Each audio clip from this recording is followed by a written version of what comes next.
Good morning, everybody. Daniel Allison, the average dude, along with Freddie and Bobcat. Good morning. Hola, buenos dias, ¿cómo está? How's it going this morning, Fred Blanton? Muy bueno, ¿y tú? Bien, gracias. De nada. That's all I got. Let's have a sip of coffee. Drinking the coffee.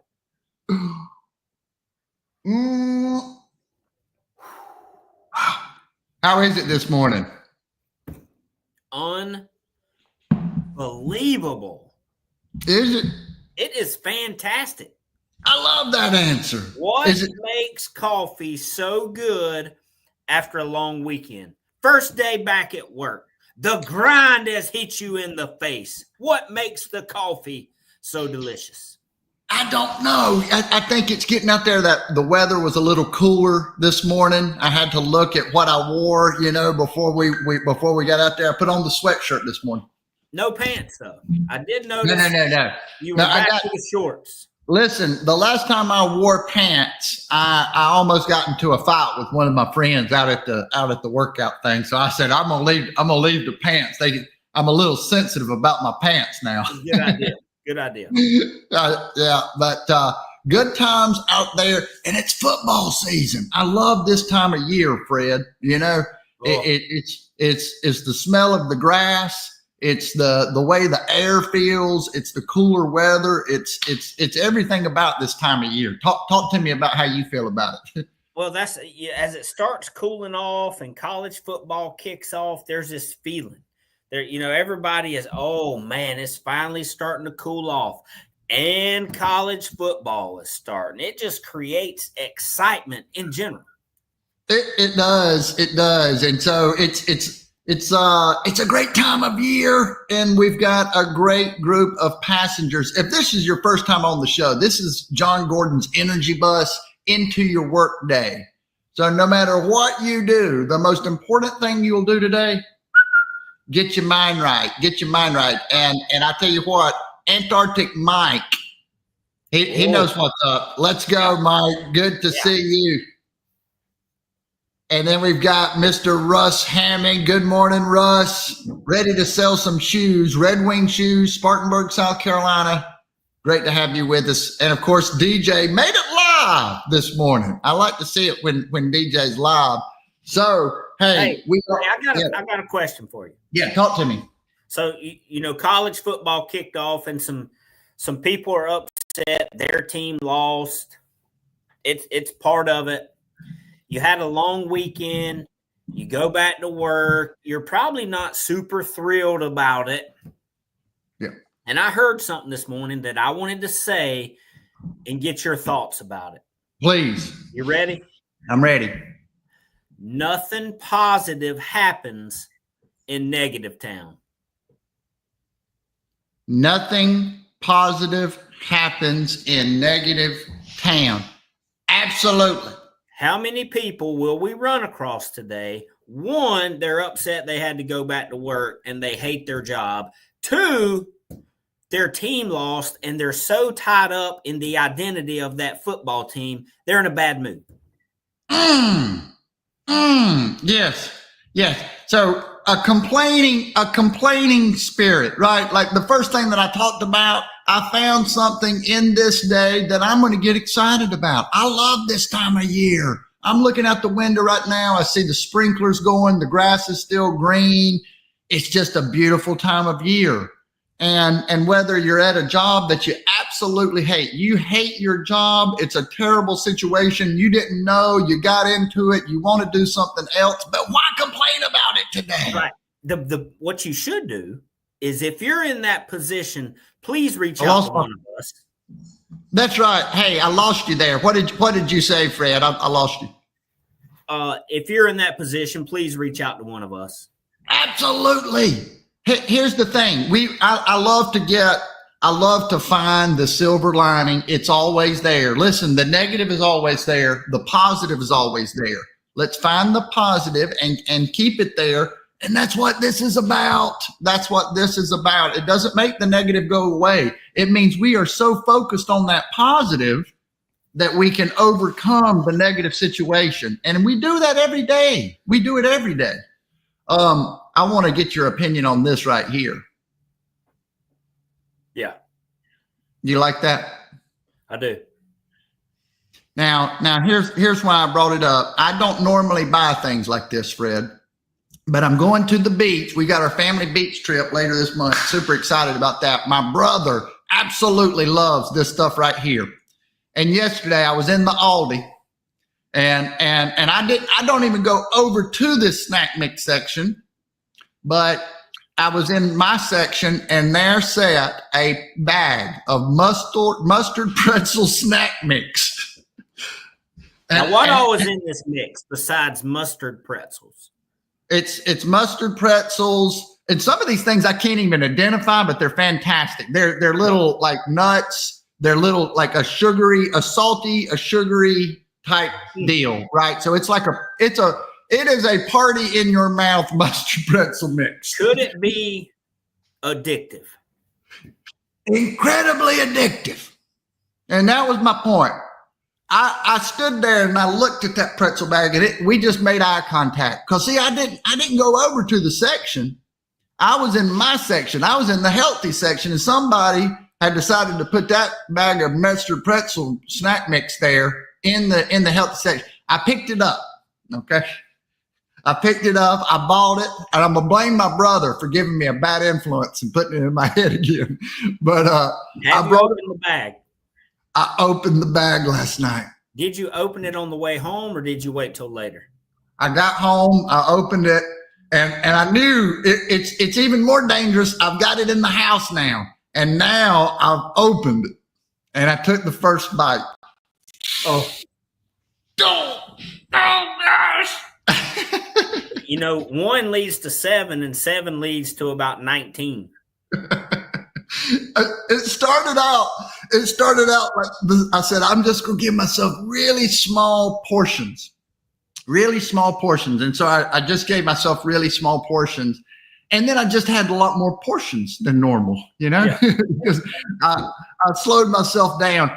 The reason that I bring this up, it doesn't matter if it's a person, place, or a thing.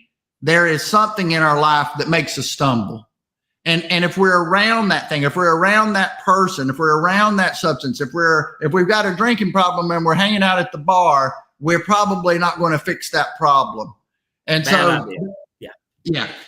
So I wanted to bring this up because it doesn't matter what it is. And why is that important? Somebody look at me, oh, Danny, you don't need to worry about your weight. Well, you overeat pretzel snack mix at night, and it makes it more difficult to get up for your workout in the morning.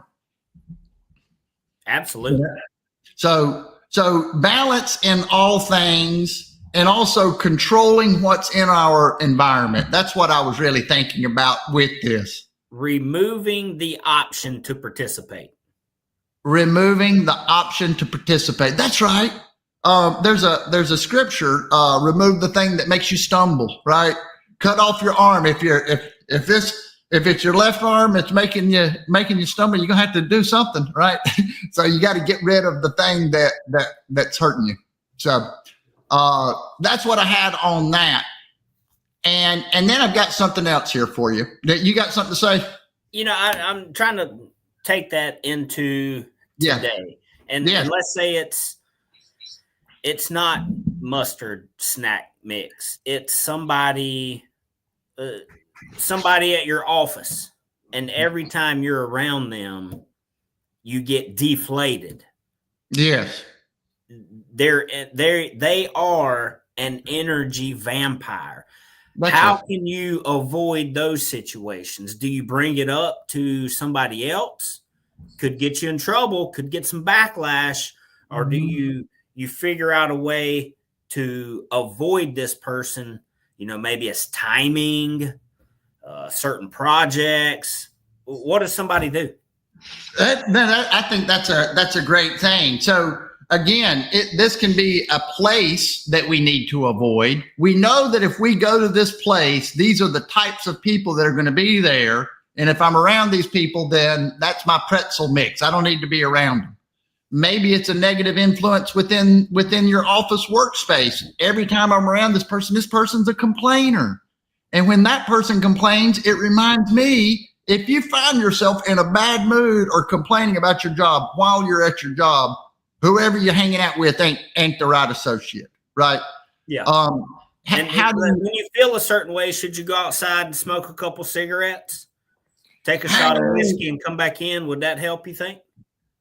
And I'm glad so what I did when I was at a job that was very high stressed, everything frustrated me. I started walking on every break. So every time there was a break, I darted out the door. I went outside and I did laps around the entire building. And I did that for several weeks. And by the time I left that place, we had a group of people that were making laps around the building on every single break. And I love that. That was a fantastic experience, quite honestly. Yeah.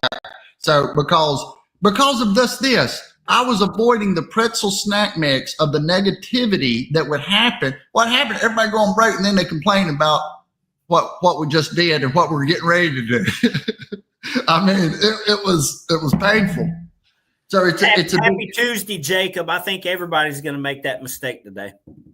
Let's see what we got here. Jacob, thanks for absolutely. I believe everybody's going to make. And I've got one more thing that I wanted to say here today. Happy Muse Day. I like that. That's good, Jacob.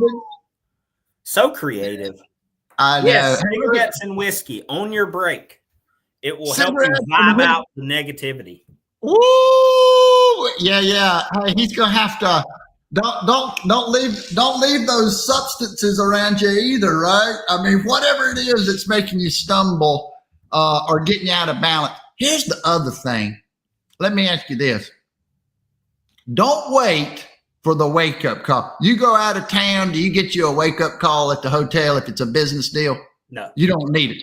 No. You don't need it.